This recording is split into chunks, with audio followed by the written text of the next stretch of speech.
भवन में माता पार्वती भोजनालय में लड्डू बना रही। जैसे ही देवर्षि नारद ने आवाज लगाई, माताजी, ओ माताजी, माता पार्वती तुरंत भोजनालय से निकल करके बाहर आई और जैसे ही देवर्षि नारद को देखा, अरे नारद, इतने दिनों बाद। नारद जी कहने लगे कि क्या बताऊं माता, आजकल मैंने आना जाना कर दिया है। बोले क्यों? आपने आना जाना बंद क्यों कर दिया है? बोले कि माता, जगत के लोग बड़े विकृत हो गए हैं। बोले कैसे विकृत हो गए हैं? बोले कि मैया, कोई भी व्यक्ति एक तो सत्य नहीं बोलता, और तो लोगों में परस्पर प्रेम ही समाप्त हो गया है। और झूठ झूठ में एक आध बार अगर मुख से सत्य निकल भी जाए तो अपने आप को इतना बड़ा सत्यवादी मानता है, इतना बड़ा सत्यवादी मानता है कि महाराज हरिश्चंद्र के बाद सेकंड नंबर इनका ही है। इसलिए भैया मैंने आजकल आना जाना कर दिया है बंद। बोले कि कोई भी सत्य बोलता ही नहीं। माता पार्वती कहने लगी कि बैठो ना, लो मैंने लड्डू बनाए हैं, इन्हें पाइए। तुम क्या बात कर रहे हो कि सत्य नहीं बोलते? अरे, और क्या बोल रहे हो कि लोगों में परस्पर प्रेम खत्म हो गया है। मैं तुम्हारी बात से सहमत नहीं हूं, माता पार्वती कहने लगी। बोले कैसे सहमत नहीं हो? बोले कि तुम कह रहे हो कि प्रेम खत्म हो गया है, तो मैं इस बात का प्रमाण हूं कि भगवान भोलेनाथ मुझसे इतना प्रेम करते हैं, इतना प्रेम करते हैं कि उनकी प्रेम की क्या परीक्षा करूं। बोले कितना प्रेम करते हैं बताया तो होगा आपको, कुछ तो आकलन होगा। बोले इतना प्रेम करते हैं कि देखिए, शास्त्र हमें आज्ञा भी प्रदान करते हैं। जीवन में सदैव माताएं और भाइयों, आप सभी अपने माताएं अपने पल्लू में और भैया जब अपने गमछे में इस बात को गांठ बना कर रख लें। कैसी गांठ? साधना। आप जो भी साधना करें, जो भी उपासना करें, घर में किस देवता की पूजन कर रहे हैं और उसकी पद्धति क्या है, इसे कभी किसी दूसरे बाहरी व्यक्ति को मत बोलना।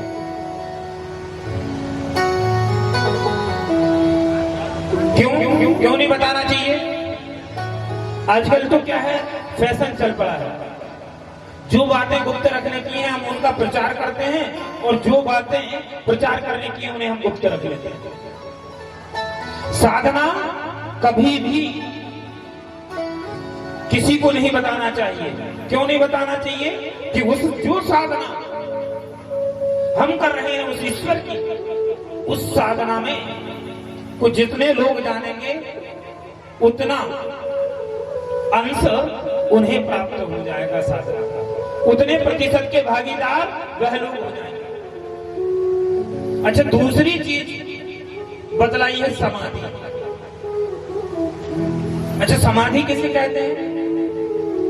मेडिटेशन। आजकल ध्यान लगाने की जो पद्धति शास्त्रों में बतलाई है कि जब हम ध्यान लगाते हैं और ध्यान लगाकर जब हम अपने इष्ट का चिंतन कर रहे होते हैं और हमने अपने परमात्मा के किस स्वरूप का चिंतन किया, कभी किसी को मत। तीसरा है भोजन।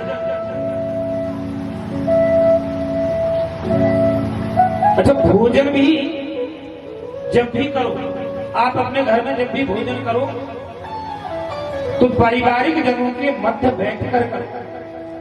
कोई बाहरी व्यक्ति आ जाए तो तुरंत या तो द्वार लगा लो या पर्दा लगा लो। भोजन सदैव पर्दे में बैठकर ही करना चाहिए। आप पूछो क्यों? नहीं पूछोगे? पूछोगे कि नहीं बताओ तो। मेरी समझ में तो राजेंद्र सर जी, आपने जिस दिन हमें कथा के लिए बुक किया था, आपने कहा था कि हमारे सतलापुर के श्रोता बहुत अच्छे हैं, पर सतलापुर के जो श्रोता हैं हम जो पूछते हैं उसे प्रत्युत्तर ही नहीं देते। आपसे ही पूछ रहे हैं, बताएं, पूछोगे नहीं कि क्यों? भोजन पर्दे में रखकर क्यों करना चाहिए? इसलिए करना चाहिए कि भोजन हमारे घर के भेद को खोजे। आज आपके पास बड़ा ही अच्छी सुंदर बिल्डिंग बनी है, बड़ा अच्छा मकान बना है, गाड़ी है, घोड़ा है, पर धन नहीं है। अगर कोई बाहरी व्यक्ति ने अगर आपके भोजन को देख लिया तो वह इस बात का आकलन लगा देगा कि इनकी परिस्थितियां क्या हैं, कि कभी कभी परिस्थितियां ऐसी भी निर्मित हो जाती हैं कि बाह्य आवरण तो हमारे बहुत अच्छे हैं, पर रोटी सूखी खा रहे हैं, नमक से खाना पड़ता है। तो इसलिए भोजन को सदैव आवरण में ही करना चाहिए। अच्छा, चौथी बात,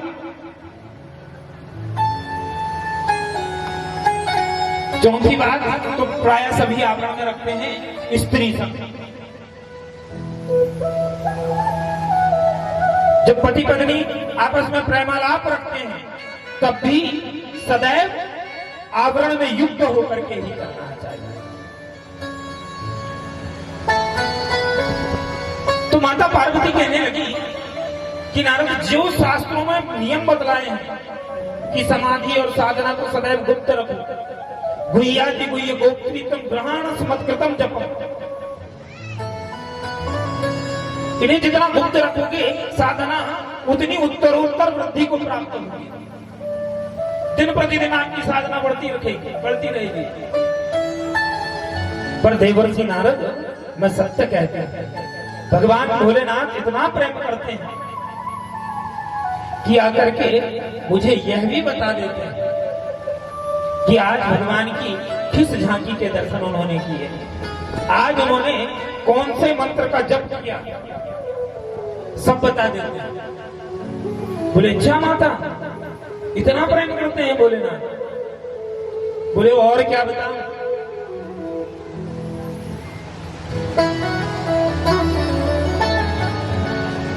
भगवान भोलेनाथ तो इतना प्रेम करते हैं, इतना प्रेम करते हैं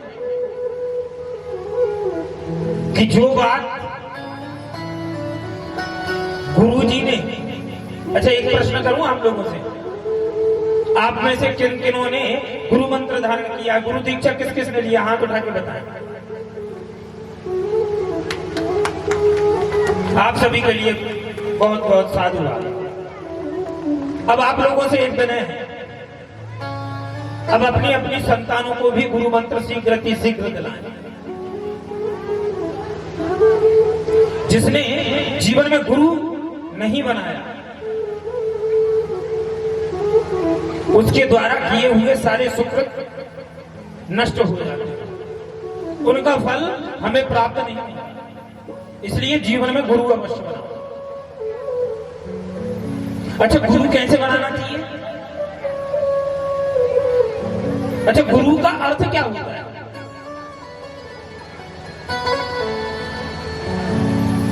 गु और रू, इन दो अक्षरों से बना है गुरु शब्द। गु कहते हैं अंधकार को और रू कहते हैं प्रकाश को। अज्ञानता के अंधकार से ज्ञान की प्रकाश की ओर, और सबसे बड़ा ज्ञान क्या है? ईश्वर। जो हमें अज्ञानता के अंधकार से ईश्वर रूपी प्रकाश की ओर जो ले जाता है, वही गुरु कहलाता है। और गुरु का मंत्र क्या काम करता है? गुरु का मंत्र वह काम करता है कि जब अंधेरा, चारों ओर अंधेरा छा जाता है, और अगर हमें यहां से अपने गंतव्य तक पहुंचना है, अंधेरे में कैसे जाएंगे? तो टॉर्च की हमें सहायता लेनी पड़ेगी, टॉर्च जलाना पड़ेगा, और टॉर्च की सहायता से हम अपने गंतव्य तक पहुंच सकते हैं। तो वह टॉर्च का जो काम है वह गुरु मंत्र करता है। पानी पियो छान के और गुरु बनाओ जान। अच्छा, गुरु कैसा होना चाहिए? गुरु ऐसा होना चाहिए कि जिस गुरु से हमने दीक्षा ली, कम से कम वर्ष में एक बार तो उनसे भेंट हो जाए, और जब जब हमारे अंतःकरण में, हमारे चित्त में किसी बात को लेकर के ऊहा पोह उठे, हमें, हमारे चित्त को हमारे गुरुजी शांत कर दे। इसलिए प्रत्येक व्यक्ति को गुरु मंत्र लेना चाहिए। अच्छा, जब गुरु मंत्र लिया जाता है